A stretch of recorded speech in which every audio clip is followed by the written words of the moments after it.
हरिओम ओम आनंदमय ओम शांतिमय ओम ज्ञानमय। आप सभी दर्शकों का हमारे चैनल पर स्वागत है। आज हम लोग बीएड फर्स्ट सेमेस्टर के अंतर्गत किशोरावस्था में सामाजिक विकास का स्वरूप क्या होता है, यानी बालकों के किशोरावस्था में सामाजिक विकास किस प्रकार होता है, इसके विषय में अध्ययन करेंगे। किशोरावस्था की अगर हम बात करें तो सामान्यतः 12 वर्ष के बाद 18 वर्ष तक की जो अवस्था होती है उसे हम किशोरावस्था कहते हैं।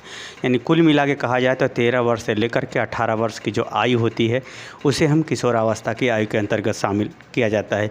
यह किशोरावस्था में सबसे बड़ी बात होती है सामाजिक विकास होना या जीवन में विकास करने का जो स्वरूप होता है।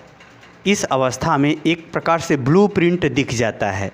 वैसे कहावत है कि पूत के पाँव पालने में ही दिख जाते हैं, परंतु अगर हम व्यवहारिक जगत में अगर उसको देखना चाहें कि व्यवहारिक जगत में पूत के पाँव कैसे दिखेंगे, तो वह किशोरावस्था के अंतर्गत ही पता चल जाता है।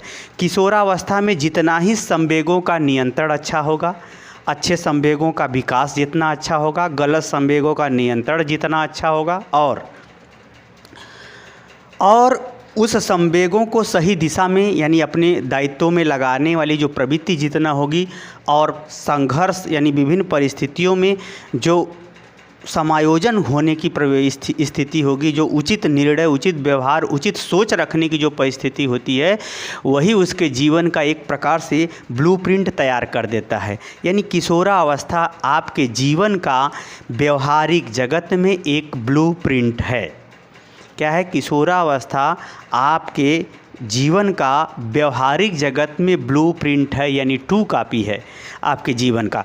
वास्तव में चाहे कोई किसी भी मार्ग से आगे बढ़े, समाज में वो क्या चाहता है, समाज की वो ऊंचाई में क्या चाहता है, देश के समझ में क्या ऊंचाई चाहता है, देश के लिए कैसा चाहता है, या स्वयं अपने माध्यम से इस संसार में या समाज में क्या देना चाहता है, ये सारी जानकारी का पता व्यवहारिक जगत में समाज के अंतर्गत ही देखने को मिलता है। जब समाज में देखने को मिलता है तो इस समाज के अंतर्गत ही यह सभी चीज़ें व्यवहारिक रूप से धीरे धीरे घटित होना किशोरावस्था से ही शुरू हो जाती हैं।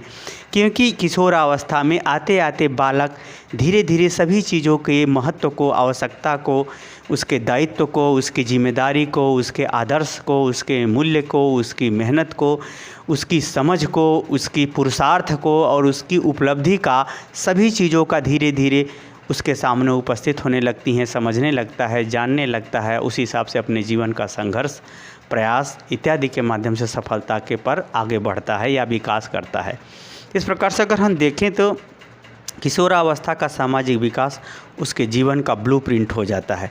क्योंकि कुछ लोग ऐसे होते हैं कि जो व्यक्तिगत रूप से विकास करके समाज में एंट्री करते हैं, कुछ लोग सामाजिक विकास के माध्यम से ही अपने जीवन का विकास करते हैं। तो जो भी प्रक्रिया हो, कुल मिला के विश्व में या समाज में या देश में वह क्या होगा, उसके जीवन का स्वरूप या रूपरेखा क्या होगी, वह सभी चीज़ों का विकास, वह सभी चीज़ों का निर्धारण किशोरावस्था में ही सामाजिक रूप से हो जाता है। आइए उन्हीं सब बातों के अंतर्गत हम लोग सामाजिक विकास को देखते हैं। समाज क्या है? जहाँ संबंध पाए जाते हैं वहाँ समाज है, और सभी संबंध एक दूसरे से जुड़े हुए हैं। इसलिए समाज संबंधों का एक प्रकार से जाल है, एक गुच्छा है। एक संबंध को पकड़ने जाएंगे तो उसके सहारे अनेक संबंध आपको पकड़ में आ ही जाएंगे। अर्थात समाज वहाँ है जहाँ संबंध बनता है। तो उन संबंधों के संदर्भ में किशोरावस्था में किस प्रकार से क्रिया के माध्यम से सामाजिक विकास होता है, यानी समाज में उसकी पहचान, स्थान, सम्मान बढ़ता है। किस तरह से उसके सोच के आधार पर समाज में समझ, समाज के लिए समझ, व्यवहार, न्याय, तर्क, इच्छा इत्यादि बढ़ती है। और किस तरह से वह समाज में अपने कर्मों के त्याग के फल से वह समाज में अपना पहचान बनाता है। इन सभी बातों को इस वीडियो के अंतर्गत सामाजिक विकास के रूप में हम लोग अध्ययन करेंगे। तो आइए हम लोग इसको देखते हैं। अगर हम बात करें तो जीवन में सामाजिक जो किशोरावस्था का जो विकास होता है, यानी संबंधों का वो जितना अधिक महत्व देगा उतना ही उसके जीवन की ऊंचाई होगी। हाँ, कुछ लोग जो है पहले व्यक्तिगत रूप से संबंध यानी अपने दायित्वों को विकसित करते हैं, फिर उसके बाद समाज में एंट्री मारते हैं। कुछ लोग समाज के माध्यम से विकास करते हैं। चूँकि यह विषय बहुत डिटेल में समझाने का तात्पर्य है कि आप सोशियोलॉजी के छात्र हो जाएंगे। हमको यहाँ पढ़ाना है मनोविज्ञान, तो इसके हिसाब से बता रहा हूँ। इस अवस्था में अगर हम संवेगात्मक विकास की सामाजिक विकास की बात करें तो क्रो एंड क्रो के अनुसार क्रो एंड क्रो ने बताया कि 13-14 वर्ष की अवस्था से ही बालकों में विभिन्न लक्षण विभिन्न आयु समूहों के अंतर्गत विभिन्न वर्षों में देखे जा सकते हैं। पहला उन्होंने बताया कि आकर्षण युक्त व्यवहार। इस अवस्था में जो है हार्मोन्स यानी संवेगों का भी विकास तेज़ी से होता है। इस अवस्था में मानसिक विकास भी अपना पूर्ण हो चुका होता है। इस अवस्था में आपका शारीरिक, मानसिक, व्यवहारिक इत्यादि सभी विकास बहुत तेज़ी से होता है। संवेगों का तो बहुत तेज़ी से होता ही। तो इस अवस्था में आकर्षण यानी लड़कियों का लड़कों के प्रति आकर्षण बढ़ता है, लड़कों का लड़कियों के प्रति आकर्षण बढ़ता है। यानी कहने का मतलब है जो संवेग यानी काम का जो संवेग है वो बहुत तेज़ी से इस अवस्था में बढ़ता है, क्योंकि शारीरिक विकास में सेक्सुअल संबंधी अंगों और गतिविधियों का विकास तेज़ी से होता है। तो होता क्या है, सामाजिक विकास के अंतर्गत देखा जाए तो एक दूसरे के प्रति लड़कों का लड़कियों के प्रति, लड़कियों का लड़कों के प्रति आकर्षण बढ़ता है। दूसरा, वह साज सज्जा यानी कपड़ा बहुत अच्छा पहनना पसंद करेगा, बहुत अच्छा घर में रहना पसंद करेगा। यानी उसके जीवन में आकर्षण और सुंदरता का प्रकाश यानी व्यवहार बढ़ जाता है।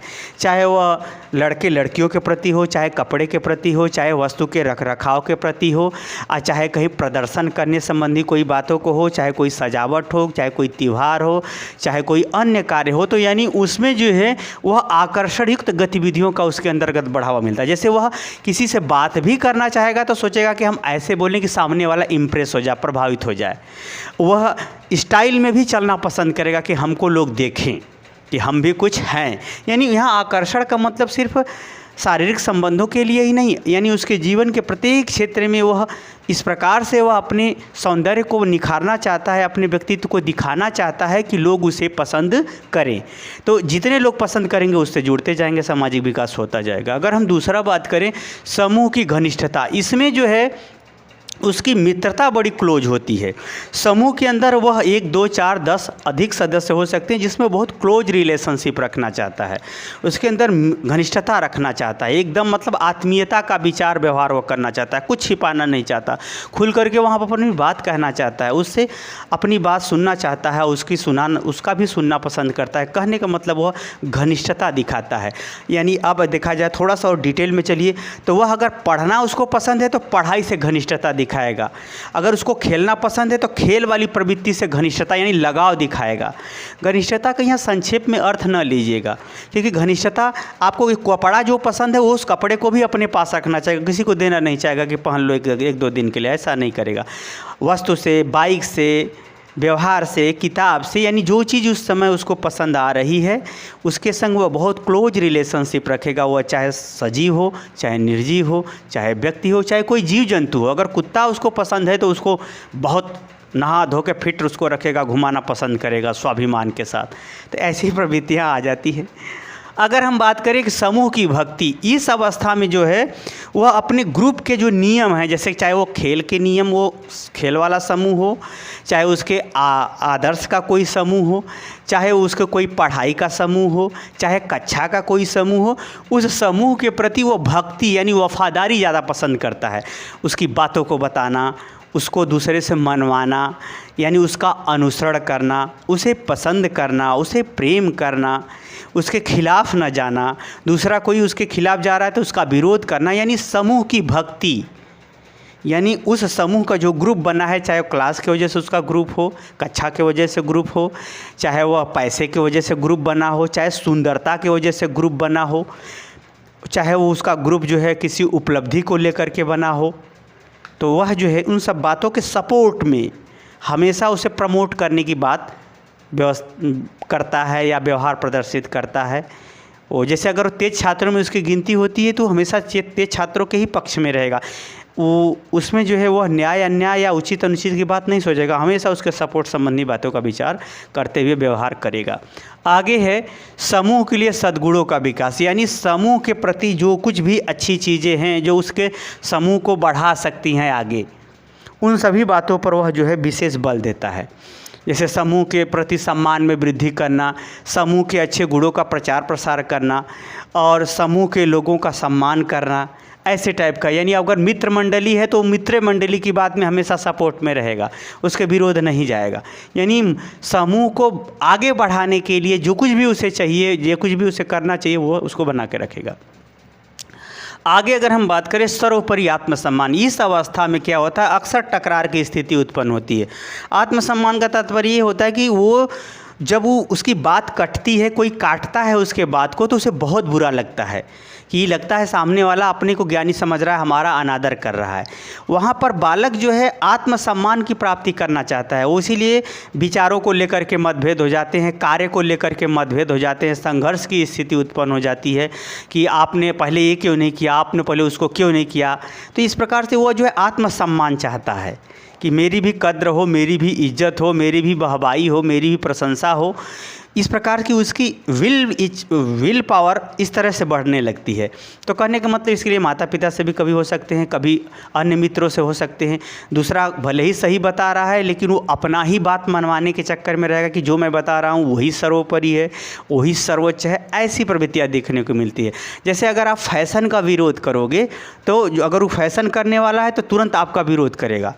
तो वो कहेगा कि नहीं, तुम्हारे समझ में तुम्हें फैशन पसंद नहीं है तो मुझे पसंद है, अच्छा ना होता तो अच्छे लगता, लोग पसंद करते। वो कई तर्क देगा। यानी कहने का मतलब वो आत्मसम्मान पाने के लिए वो कई तर्क देगा, कई व्यवहार प्रदर्शित करेगा। अगर उसके कोई विरोध में जाता है तो उससे वो झगड़ा भी कर सकता है, संघर्ष भी कर सकता है, रिश्ता भी तोड़ सकता है, उससे अलग भी हो सकता है। यानी कुल मिलाकर के वह पढ़ाई ज्ञान को लेकर के, फैशन को लेकर के, या पढ़ाई को लेकर के, या फिर किसी व्यवहार को लेकर के अपनी बात आपसे मनवाने का प्रयास करते हुए सम्मान प्राप्त करने की प्रबल इच्छा, प्रबल व्यवहार देखने को मिलता है। यद्यपि जो अच्छे बालक होते हैं वह जो है इस सब चीज़ों को जल्दी समझ जाते हैं, इस टकराव वाली स्थिति से जल्दी उबर जाते हैं, परंतु जो सामान्य बालक होते हैं उनको थोड़ा समय लगता है, मंदबुद्धि वालों को तो और समय लगता है। तो ये अलग बात है कि सबको अलग अलग समझ सूझ इस सब के प्रति आती है, क्योंकि इस अवस्था में जो है जब वो देखता है बड़ों लोगों को सम्मान पाते, उनकी कद्र होते, तो उसको भी ये सब इच्छाएँ होती हैं, इसलिए वह अपने को ही सर्वोपरि सिद्ध करना चाहता है। चूँकि यह अधकचरी स्थिति होती है, मैंने ब्लूप्रिंट कहा, ओरिजिनल नहीं कहा। तो ब्लूप्रिंट का मतलब यही होता है कि उसका टू कॉपी है, पूरी तरह से हकीकत नहीं है, उसमें कुछ भी फेरबदल हो सकते हैं। तो यह जो है न पूरा ज्ञान होता है, न पूरा व्यवहार ही सीखा रहता है। बस ये है कि सामने की जो है स्थिति या आभा उसको समझ में आती है, जीवन के आगे समय की या मान सम्मान या व्यवहार की उच्च सीमा उसको समझ में आने लगती है। ये इसी अवस्था में आती है जिसके कारण से वह वैसा बनने का, वैसा सम्मान पाने का, वैसा लोगों से इच्छा रखते हुए अपेक्षित व्यवहार करने की प्रवृत्ति रखता है। यही कारण है कि वह आत्मसम्मान ज़्यादा प्राप्त करना चाहता है। उसके खिलाफ कोई भी जाता है तो वह संघर्ष की स्थिति में आ जाता है या टकराव या दुराव की स्थिति में आ जाता है। अगला है आदर्श एवं अनुकरण।